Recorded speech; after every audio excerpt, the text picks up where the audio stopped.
Environment जैसे dynamic subject को कैसे यूपीएससी प्रीलिम्स के लिए प्रिपेयर करें? तो most students have the mindset that they will cover any single book and they will do some multiple sources. अब problem क्या होती है that many times this leads to scattering of sources, they are not able to consolidate, revise नहीं हो पाता।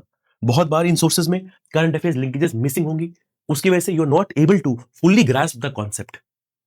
Your marks may go down and you will feel underconfident.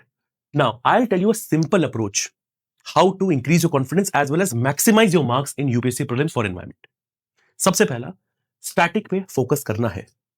And the best source here is do your NCERT, those 4 chapters of environment. Whatever other source you're following, you do that. But make sure you are following all the current affairs linkages. Last year, COP29 was in news. So UPSC ने क्या पूछा आपसे? Article 6 पे detailed सवाल. उसी तरह से आपके और टॉपिक से करंट अफेयर्स लिंकेजेस समझ में आने चाहिए आपको। तीसरा, प्रीवियस ईयर क्वेश्चंस। ये एक गोल्ड माइन है, जो भी ऑप्शंस है, स्टेटमेंट्स है, उसमें टर्म्स है, टर्मिनोलॉजीज है, हमें समझनी पड़ेंगी। अब पीवाईक्यूज हेल्प करते हैं पैटर्न समझने में। In the recent times UPSC के जो सवाल है उसमें they are asking you attributes of species, some very important terms, terminologies, phrasing change हो रही है, वो हमें पैटर्न से समझ में आएगा। जितनी बार हम पीवाईक्यू समझेंगे we understand the pattern better. Second thing, you should understand core and periphery. Sometimes they ask you peripheral topics, but इसका मतलब ये नहीं है कि सारा का सारा एनर्जी हम पेरिफेरी पे लगाएं। Core will always remain important.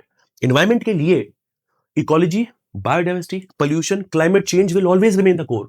So prioritize your time accordingly that you do core well, but some peripheral topics, some themes you also cover looking at PYQs. And a very important component that will solidify your learning is practicing high quality UPSC style MCQs. Up MCQ help you in understanding the pattern and they also help you in practice. Practice के through आप revise भी करोगे. So this whole approach will help you maximize your marks. And lastly, the most important point is revision. जितनी बार आप revise कर पाओ उतना अच्छा है. Now if you follow this approach, it is guaranteed your marks are going to increase. And this is the exact same way we are planning for Sambhav 2026. इसी तरह हम डिजाइन करेंगे आपकी एनवायरमेंट की classes for maximum retention and maximum output.